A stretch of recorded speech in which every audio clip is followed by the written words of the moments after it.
Best varicose veins చికిత్సనే పొందండి. నొప్పి లేని చికిత్స కోసం సంప్రదించండి ఎబిస్ హాస్పిటల్. నమస్తే రమ్మగారు. నమస్తే జయ. రమ్మగారు, మనం బోధిసత్వ కథలు చెప్పుకుంటూ ఉంటాం కదా, అందులో ఏదైనా ఒక కథ. పూర్వట బ్రహ్మదత్తుడు కాశీరాజ్యాన్ని పాలించే కాలంలో ఈ బోధిసత్వుడు ఒక తెల్లని ఏనుగుగా పుట్టాడట. మామూలుగా ఏనుగులు వేరే రంగులో ఉంటాయి, ఏనుగు రంగు వేరే కదా, తెలుపు రంగులో వచ్చింది. దీనికి ఒక దంతం కాకుండా ఆ దంతాల జంట వెనకాల నుంచి ఇంకో దంతపు జంట కూడా వచ్చిందట. దైవాంశ సంభూతంగా భావించేవారు. ఐరావతంతో సమానంగా ఉండేది. అపూర్వమైన శక్తులు ఉన్నాయి ఆ ఏనుక్కని నమ్మేవారు. అది ఎవరి మీద ముట్టుకునేది అది కాదు. ఎవరినైనా ముట్టుకుంటే వాళ్ళకి కలిసి వస్తుంది, అడిగితే ముట్టుకోవటం కాదు. అట్లా ఒక ప్రత్యేకమైన పద్ధతి ఉండేది. ఒక మావటి వాడి దగ్గర ఉండేది. ఉంటే వాడు చాలా బాగా దాన్ని ట్రైనప్ చేశాడు. అప్పుడు ఈ మామూలుగా ఒక రాజుగారు పట్టాభిషేకం చేసుకునేటప్పుడు మంచి ఏనుగులు అట్లా సెలెక్ట్ చేసుకుంటారు. మంచి గురు పంచకళ్యాణి అలా సెలెక్ట్ చేస్తారుగా. అప్పుడు ఈ ఏనుగుని బోధిసత్వుడు రూపంలో ఏ ఏనుగు రూపం దాల్చాడో ఆ ఏనుగుని రాజుగారికి ప్రధానమైన ఏనుగు కింద హౌదా ఎత్తటానికి సెలెక్ట్ చేసుకున్నారు. వాళ్ళ పట్టపుట ఏనుగుగా ఉండేది. పట్టపేట ఏనుగు అనేది ఒక ప్రత్యేకమైనది అనమాట. ఉంటే ఆ ఏనుగు ఎంత బాగుండేదోట. ఈయన దగ్గరకు వచ్చే నాటికి ఇంకా మెల్లిగా పోషణ, రాజుగారి పోషణలోని ఇంకా పెరిగి ఇంకా అద్భుతంగా కనపడేది.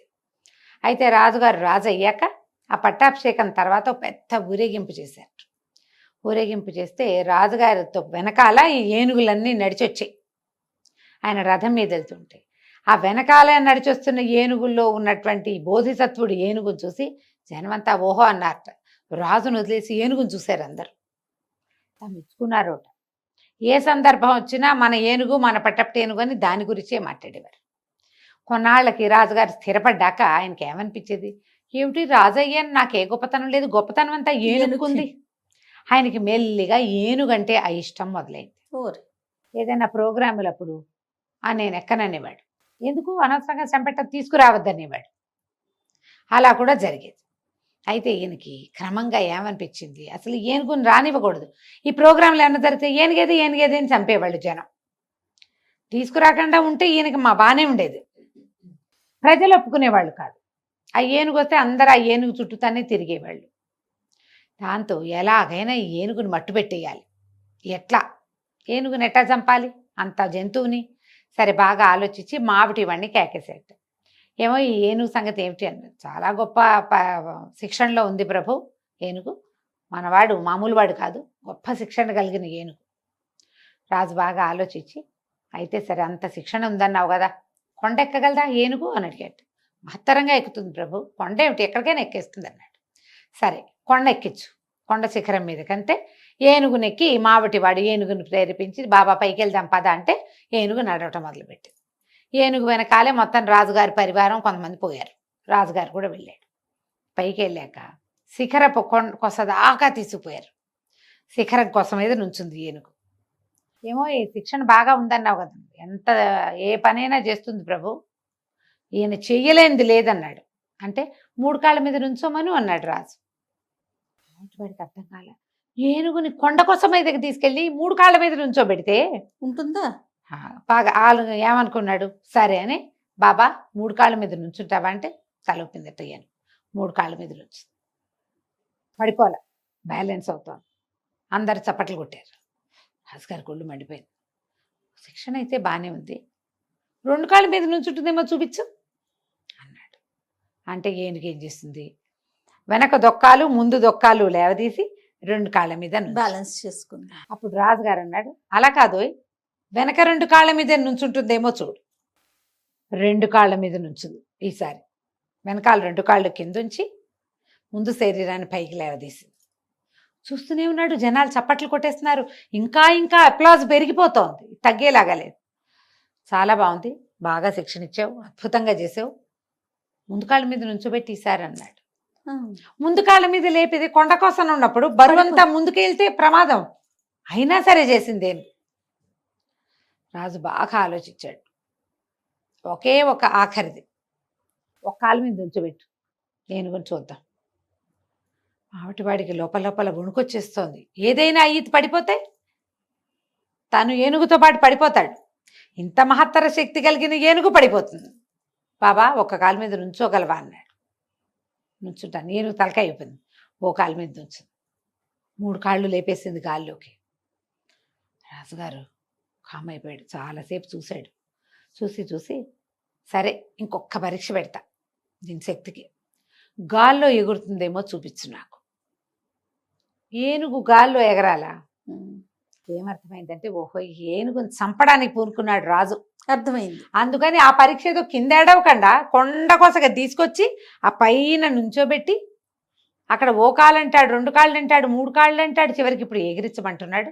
అప్పుడు ఆ ఏనుగుకి దగ్గరికి వెళ్ళి పక్కన నుంచున్నాడు. ఇంతసేపు పైకెక్కాడు. బాబా నిన్ను చంపడానికి చూస్తున్నాడు మగధ ప్రభువు.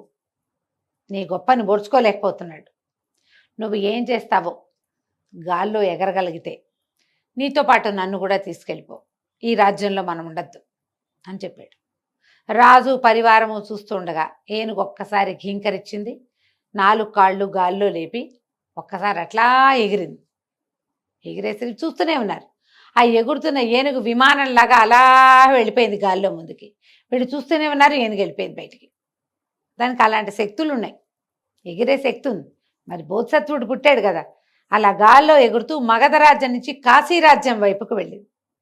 ఆ కాశీరాజ్యపు రాజ్యం మీద అట్లా ఎగురుతూ ఉంటే వెళుతూ ఉంటే ఏనుగు కింద నుంచి కేకలు పెట్టారు జనం. ఏనుగు ఏనుగు తెల్లటి ఏనుగు ఎగురుతోందని. కాశీరాజు గారు బయటకు వచ్చాడు. బ్రహ్మదత్తుడు ఆయన బయటికి తన సౌధంలో నుంచి రుచి చూసుకుని అప్పుడు ఆయన కేకలు పెట్టి గజరాజా దిగు దిగు మా ఊర్లో దిగు. కాశీరాజ్యం ఇది. నేను నీకు కైంకర్యం చేస్తాను. ఎన్నో సేవలు చేసుకుంటాం. నిన్ను గౌరవిస్తాం. మా రాజ్యానికి ఒక పెట్టని కోటగా ఉండు నువ్వని పిలిస్తే అక్కడ దిగింది ఏనుగు. ఆ మావటివాడి కిందకి దిగాడు. మావటివాడి బట్టలు మాగధుల బట్టలు వేరేగా ఉంటాయి. వాడి దగ్గర మరి పైకి ఉందే పొడిచేది సాధన అంకుశం ఉంది. ఈ ఏనుగు మీద ధ్వజం ఉంటుంది. దాని మీద బట్టలు వేరే రంగు ఉన్నాయి. వాళ్ళకి తెలిసింది ఏదేదో రాజ్యం నుంచి వస్తుందని. ఇతను దిగి మగధ రాజ్యం నుంచి ఈ రకంగా ఇట్లా జరిగింది, ఇట్లా తీసుకొచ్చానని చెప్పాడు. చెప్పేసరికల్లా ఆయన ఏం చేశాడు, వెంటనే పువ్వుల మాలలు తెప్పించి ఏనుగుకి ఆహారం చెరుగడలు బెల్లము అవి తెప్పించి అన్నీ తినబెట్టి ఆ పైనున్న ధ్వజాన్ని ఊడదీసి దాన్ని ఏనుగు చూస్తుండగానే బురదలో తొక్కిచ్చాడట.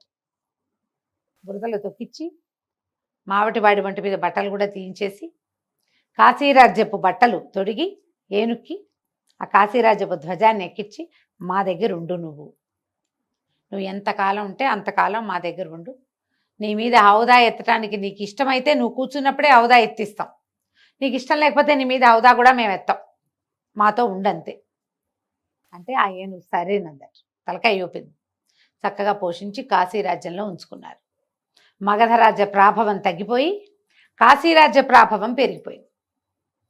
ఇలా జంతువులను చూసి కూడా అసూయపడే వాళ్ళు ఉంటారా? అదే కదా, కొంతమంది ఉంటారు. ఆ, వాళ్ళ కోసం చెప్పారు ఈ కథ. చాలా బాగుందండి. నమస్తే గారు. నమస్తే జీ.